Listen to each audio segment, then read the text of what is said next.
The father of the Belarusian dissident journalist who was arrested after Belarusian authorities forced a plane he was on to turn around mid-flight is speaking out about that so-called 29-second confession video released of his son on Monday.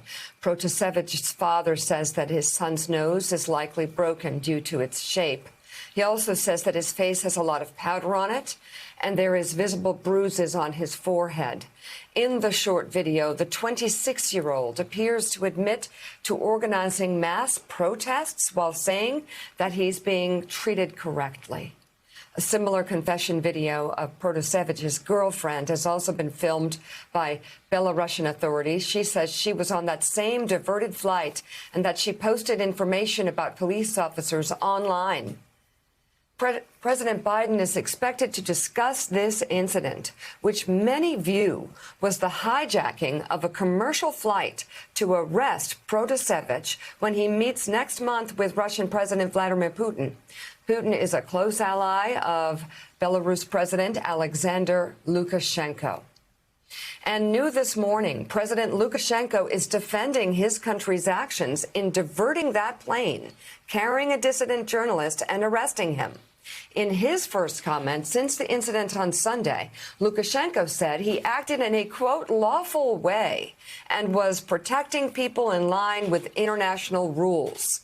He also took issue with the European Union's ban on Belarus for using its airspace and airports, as well as potential economic sanctions. He says the EU is part of a hybrid war against his country. Our ill-wishers outside and inside the country have changed their methods of attacking the state, Lukashenko said. That's why they switched from organizing riots to trying to strangle us. Lukashenko denied that a fighter jet was forced the Ryanair plane to land as an absolute lie and defended his action to divert the flight as a necessary response to the bomb threat. Willie. Let's talk about this now. Staff writer at The Atlantic magazine, author of the book Twilight of Democracy, The Seductive Lure of Authoritarianism, Anne Applebaum. Anne, good morning. Your latest piece for The Atlantic is titled Other Regimes Will Hijack Planes Too. Anne writes this: authoritarian states in pursuit of their enemies no longer feel the need to respect passports, borders, diplomatic customs, or now the rules of air traffic control. In this new world, dictators are ever more prepared to arrest or murder political dissidents anywhere, no matter what citizenship they might have or which foreign laws or bureaucratic procedures might theoretically protect them. Sometimes these regimes put pressure on other countries to help them. Other times they kidnap people unassisted. The price they have to pay as a result in sanctions or in bad relations with the outside world clearly no longer bothers them. And Anne, that's exactly what we saw yesterday or 2 days ago.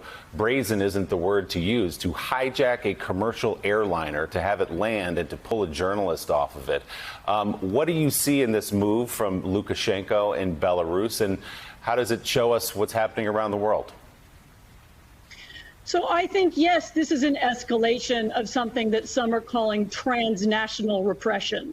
Think of the Russian murders and attempted murders of Russian dissidents in London. Think of Chinese kidnaps of Chinese nationals and people of Chinese origin from other parts of Asia. Think of the murder of the journalist Khashoggi in the Saudi consulate in Istanbul. You know, this is showing that increasingly autocrats feel able to and empowered to reach across borders to capture, murder, assassinate, and intimidate their own citizens, or sometimes the citizens of other countries.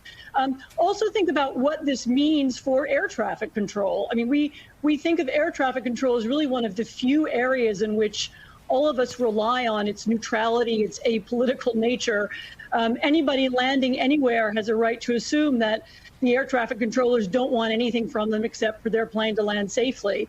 This is a case when air traffic control was used to send a false message to an airplane, to convince it to land in a city that it wasn't intending to go to possibly endanger the lives of other passengers, other Europeans, and obviously to kidnap a journalist who was on the plane. I mean, this sends a terrible message to other dictators who may look to use other air traffic controls in other country or other neutral pieces of law enforcement and safety enforcement to try and get their way. And the reaction to this has been very strong so far, but I hope it will grow in strength over the next few days. And Ann, you conclude your Atlantic article this way. It sends a message to dissident and exiled communities. You are not safe. You are never safe. Not even if you live in a democracy. Not even if you have political asylum. Not even if you are sitting on a commercial plane thousands of feet above the ground. Given what you've said, given what you've written, it seems to me, and I've felt this way since this news broke, that somehow sanctions are simply not enough in this case. No, I'm worried that sanctions aren't enough either. Although I should say the speed with which the Belarus national airline has been sanctioned, the speed with which other countries have said they won't fly there has been impressive. What I'd like to see happen, and this is true in the case of Belarus as well as Russia, is for European, American, other democratic leaders to begin thinking a lot more deeply about the ways in which our financial systems, our banks enable these kinds of regimes to survive. Lukashenko keeps his money somewhere. Putin keeps his money somewhere. Stopping and incidentally, it's not the way in which these dictators often come to power is through the use of money laundering and through the use of Western banks and tax havens. So it's not an irrelevant problem.